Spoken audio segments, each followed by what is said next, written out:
नमस्ते बच्चों। आज के व्याख्यान में हम कविवर पंत की परिवर्तन कविता की व्याख्या करेंगे। इससे पूर्व के व्याख्यान में भी मैंने आपको परिवर्तन कविता की सार और उसकी व्याख्या कराई थी। सुमित्रा नंदन पंत की परिवर्तन कविता में समय की परिवर्तनशीलता के प्रभाव को चित्रित किया गया है।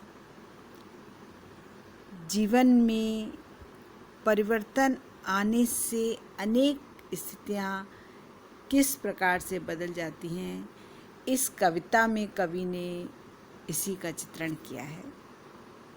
देखिए,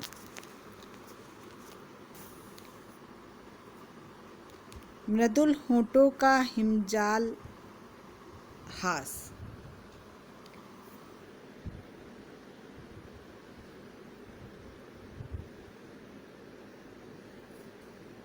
मृदुल होठों का हिमजल हास, उड़ा जाता निश्वास समीर, सरल भावों का शरदाकाश, घेर लेते घन घिर गंभीर,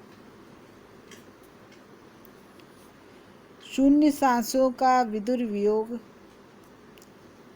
छुड़ाता अधर मधुर संयोग, मिलन के पल केवल दो चार, विरह के कल्प अपार।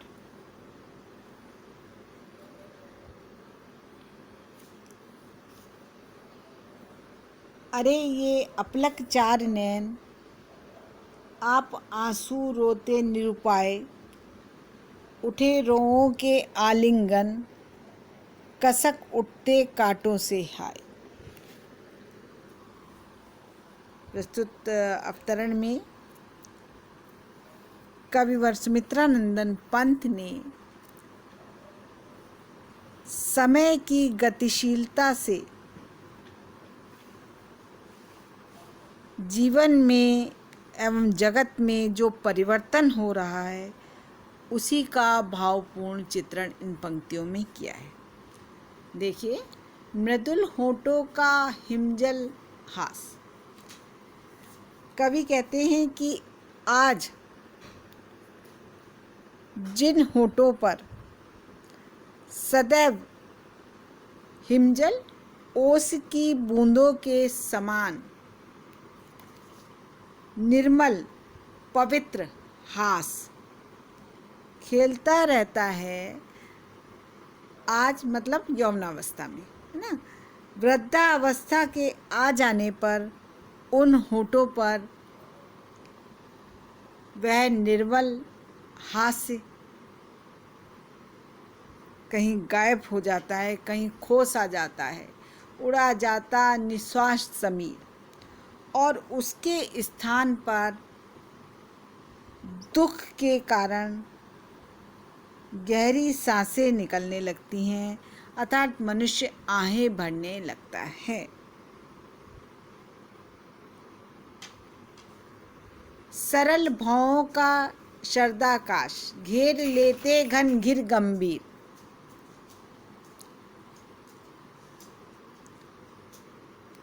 जिस प्रकार सरल भावों का, जिस प्रकार किसी भी प्रकार की चिंता ना रहने के कारण आज जो भौएं शरद ऋतु के स्वच्छ, निर्मल और मेघहीन आकाश के समान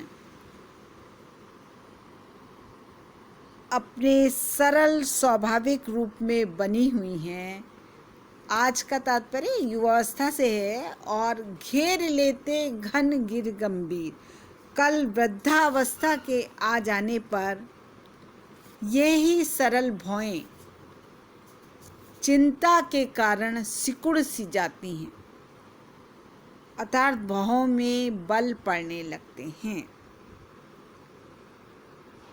स्पष्ट हुआ? आगे देखिए, शून्य सांसों का विदुर वियोग, छुड़ाता अधर मधुर संयोग, यौवनावस्था में संयोग के समय प्रेमी युगल के जो अधर चुंबन के लिए एक दूसरे से परस्पर आबद्ध हो जाते थे, वे ही अधर विरह के क्षणों में विरह कातर होकर गहरी सांसें लेने लगते हैं। इसका कारण ये है कि इस संसार में मिलन के पल केवल दो चार, विरह के कल्प अपार। इस संसार में मिलन के क्षण केवल दो चार अर्थात बहुत ही थोड़े होते हैं, परंतु विरह के क्षण असंख्य कल्पों के समान लंबे और दुखदाई, कभी ना समाप्त होने वाले होते हैं। तात्पर्य यह है कि जीवन में सुख की अपेक्षा दुख अधिक होता है। अरे वे अपलक चार नैन, आप आंसू रोते निरुपाय। संयोग के समय प्रीतम और प्रियतमा के चारों नैन टकटकी बांधे एक दूसरे की ओर मुग्ध भाव से देखते रहते हैं, और वियोग आने पर, वृद्धावस्था आने पर वे ही चारों नैन असहाय होकर एक दूसरे की याद में तड़पते हुए, संयोग और वियोग दोनों ही दशाओं का यहाँ पर वर्णन है। तो अपलक चार नैन जब संयोग की अवस्था होती है तो प्रीतम और प्रियतमा के नैन, चार नैन, दो नैन दोनों के मुक्त भाव से एक दूसरे को निहारते रहते हैं, परंतु जब वियोगावस्था आती है तो उस समय वह एक दूसरे के वियोग में, एक दूसरे की याद में तड़पते हुए 8-8 आंसू रोते हैं। उठे रोहों के आलिंगन, कसक उठते कांटों से है। और संयोग के समय प्रिय और प्रियतमा द्वारा परस्पर आलिंगन करते समय उनके शरीर के जो रोम उत्तेजित हो जाते थे, एक दूसरे को आनंदित कर देते थे, वे ही रोम वियोग के समय प्रिय के स्मरण के कारण, क्योंकि वियोग की अवस्था है, प्रिय प्रीतम दूर हैं, तो स्मरण के कारण उत्तेजित होकर कांटों के समान कसकने लगते हैं।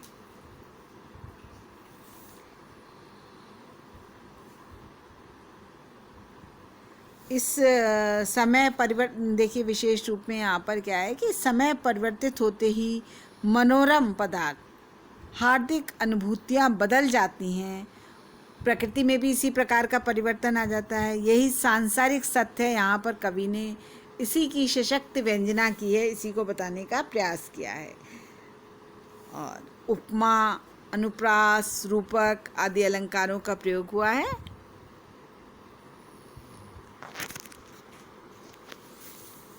आगे का पद देखिए।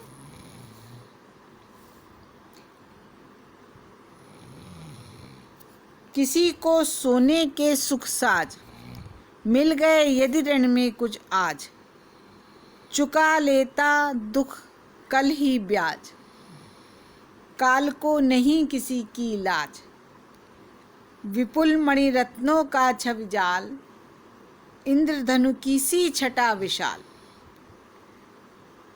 विभव की विद्युत ज्वाल, चमक छिप जाती है तत्काल, मोतियों जड़ी ओस की डार, हिला जाता चुपचाप ब्यार।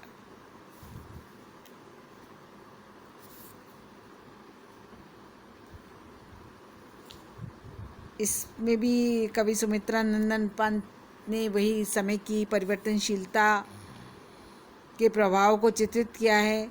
जीवन जगत में जो कुछ भी कल था वह आज नहीं है, और भविष्य में वह रहेगा भी या नहीं ये भी नहीं कहा जा सकता। समय शाश्वत परिवर्तनशील है, इसी की ओर इन पंक्तियों में भी कवि ने संकेत किया है। तो कवि स्पष्ट करते हुए कहते हैं कि किसी को सोने के सुख साथ मिल गए यदि ऋण में कुछ आ। कवि काल चक्र को निर्मम, निष्ठुर, सूदखोर महाजन के रूप में प्रस्तुत करते हुए कहते हैं कि यदि किसी को भाग्य से उस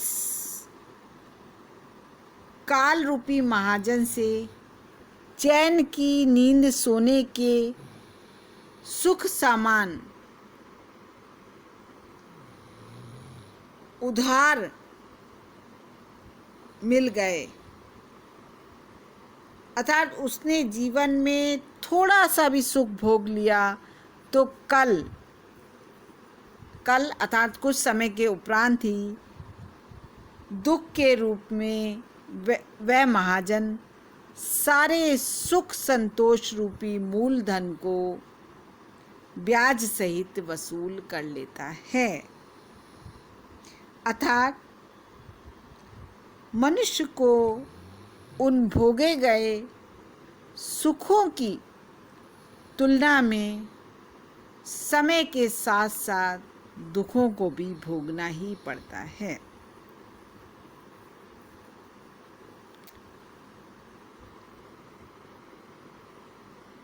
यह काल चुका लेता दुख कल ही ब्याज, काल को नहीं किसी की लाज। और यह काल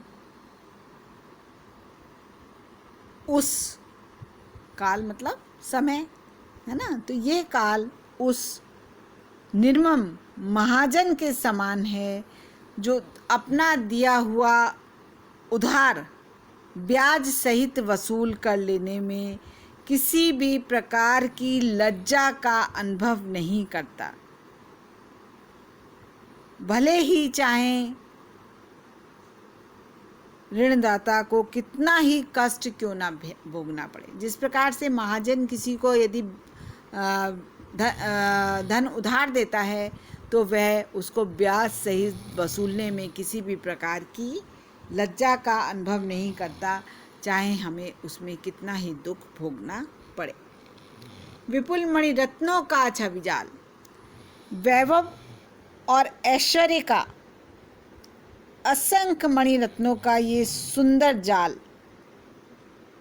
इंद्रधनु की सी छटा विशाल, जो जीवन में इंद्रधनुष की सी बहुरंगी अपार सुंदरता और आनंद को भरता है। विभव की विद्युत जाल चमक छिप जाती है तत्काल। वह सब उसी प्रकार से अस्थिर बनकर नष्ट हो जाती है। कैसे? जैसे इंद्रधनुष और बिजली की चमक क्षण भर के लिए अपना रूप दिखाकर तुरंत छिप जाती है, अर्थात गायब हो जाती है ना।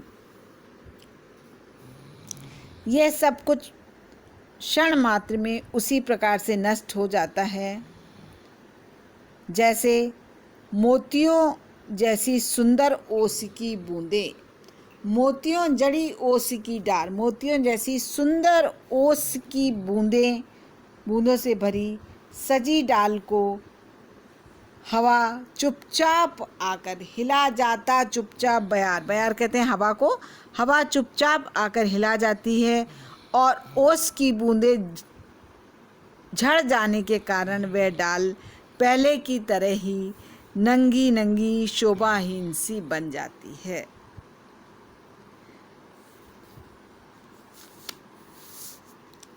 अर्थात यहाँ पर भी देखिए कवि ने सांसारिक जीवन में हो रही परिवर्तनशीलता को की सुंदर व्यंजना की है। अनुप्रास, रूपक, दृष्टांत, उपमा आदि अलंकार का प्रयोग हुआ है। काल को नहीं किसी की लाज, है ना, कथन से समय की प्रबलता व्यंजित हुई है। वस्तुतः ये संदेशात्मक वाक्य है ना।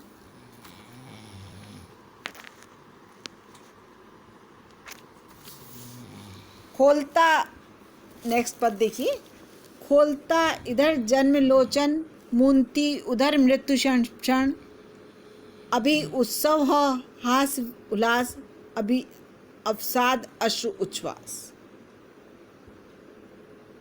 अचिरता देख जगत की आप, शून्य भरता समीर निश्वास, डालता पातों पर चुपचाप, ओस के आंसू नीला आकाश, सिसक उठता समुद्र का मन, सियर उठते अड़ुगन। इसमें भी समय की शक्तिमत्ता एवं गतिशीलता का चित्रण करते हुए कवि ने आगे स्पष्ट किया है कि समय की महत्ता एवं परिवर्तनशीलता को किस प्रकार से स्पष्ट किया है। देखिए कवि ने,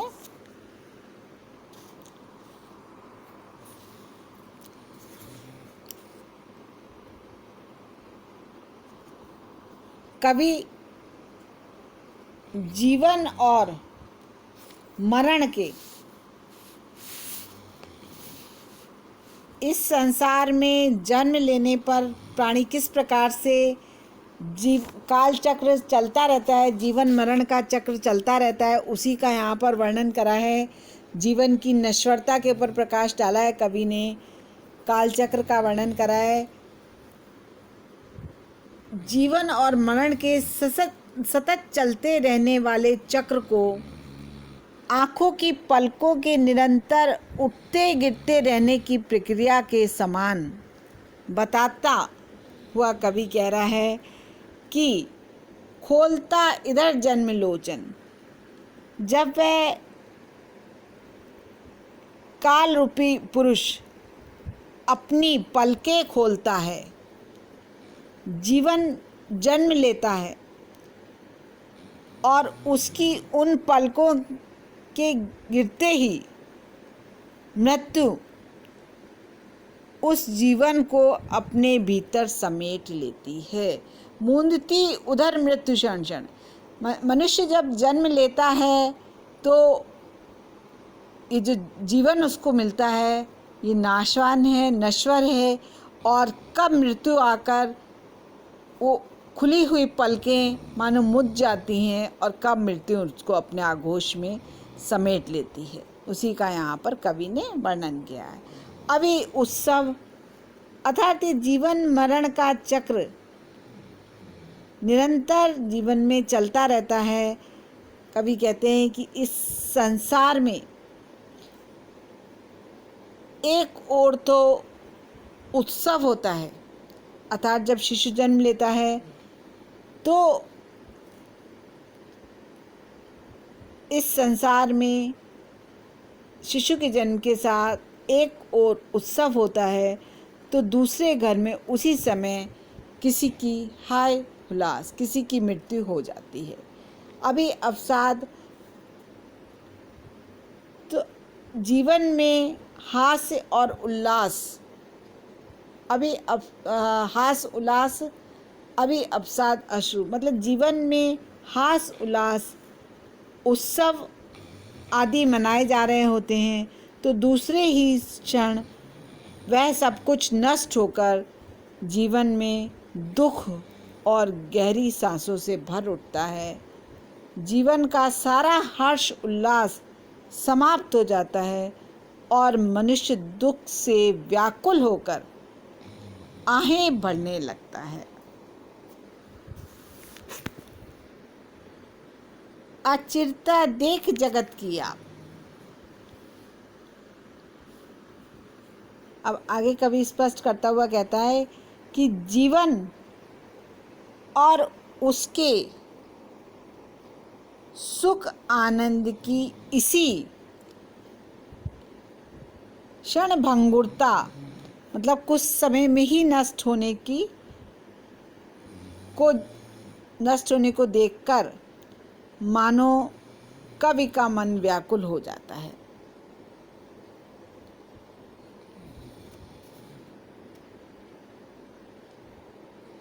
शून्य भरता गंभीर समीर निश्वास, और निर्जन आकाश में गहरी सांसें भरता हुआ भटकता फिरता रहता है।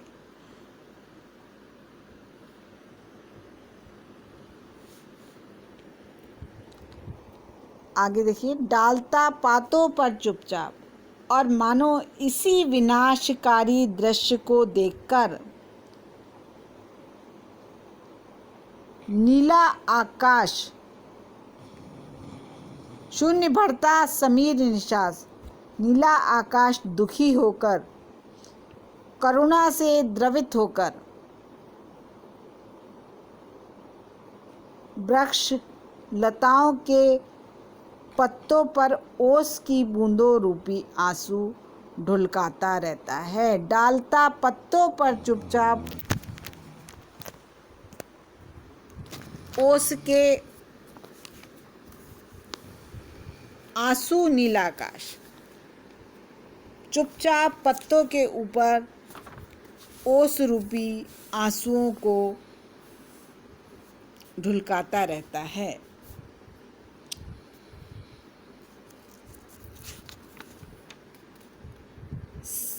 फिर है, सिसक उठता समुद्र का मन, सिहर उठते अणुगन, और समुद्र जल तरंगों के साथ सिसकने लगता है।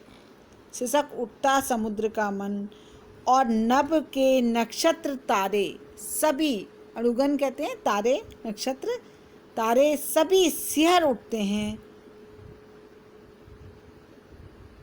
स्थिर चमचमाहट से मानो कांपते रहते हैं। यहाँ समय की परिवर्तनशीलता से कवि ने स्पष्ट किया है कि संसार सदैव ही एक सा नहीं रहता है। प्रकृति भी प्रभावित होती रहती है। जिस प्रकार से ऋतुएं बदलती रहती हैं, उसका प्रभाव प्रकृति पे पड़ता रहता है। इसी प्रकार से मनुष्य का शरीर भी परिवर्तनशील है। यौवनावस्था में और वृद्धावस्था आते आते शरीर में भी अनेक परिवर्तन हो जाते हैं। रूपक अलंकार, उत्प्रेक्षा, मानवीय अलंकार का प्रयोग हुआ है, सुंदर शब्दावली का प्रयोग है, और खड़ी बोली हिंदी का प्रयोग है। बहुत सुंदर शब्दों में कवि ने यहाँ पर समय की परिवर्तनशीलता को, गतिशीलता को चित्रित किया है कि किस प्रकार से समय परिवर्तित होता रहता है। धन्यवाद बच्चों। ये व्याख्यान आज यहीं पर समाप्त करते हैं। आगे हम इसी को अपने अगले व्याख्यान में कंटिन्यू करेंगे।